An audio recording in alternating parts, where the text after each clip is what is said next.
Inaasahan nga ang pag-uwi ng SB19 bago ang kanilang concert sa Singapore dahil sa Acer 2025 or Acer Day. Ano nga ba ang update na ito?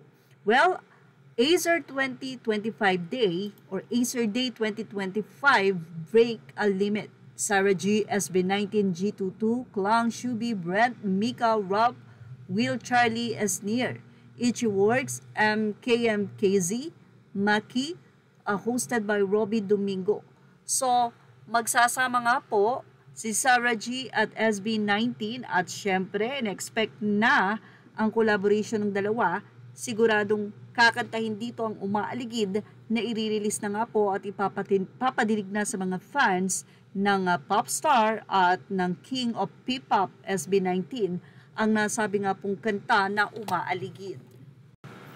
Anyway, ayon sa Acer Day 2025 isn't just a concert. It is a celebration of breakthrough.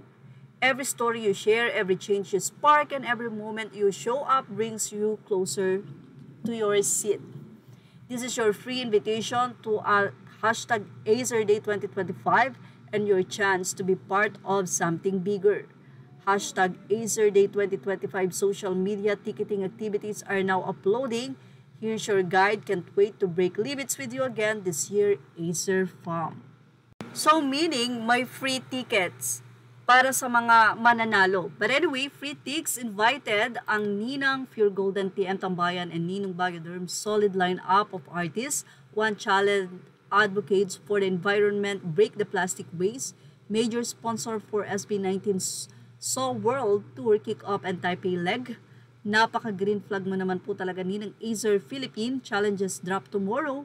Notifs on na tayo mga capsicums. So, siguro meron po silang mechanics kung paano makaka-avail ng free tickets. Kaya naman tumutok lang po sa Acer Facebook page.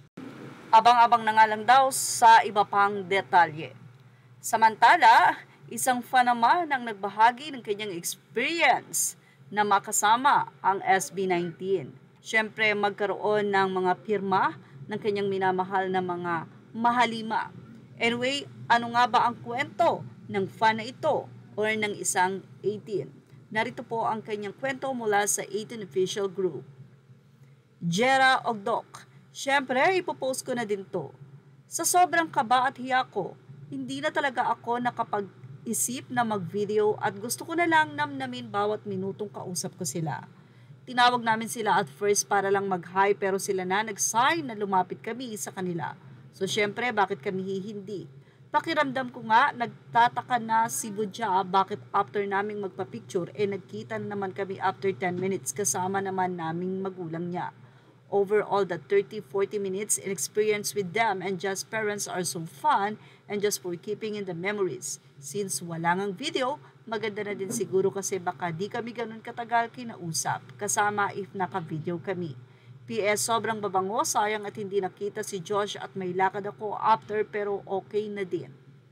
Images are all credit to the rightful owners. Please like, share, and subscribe. Thank you for watching.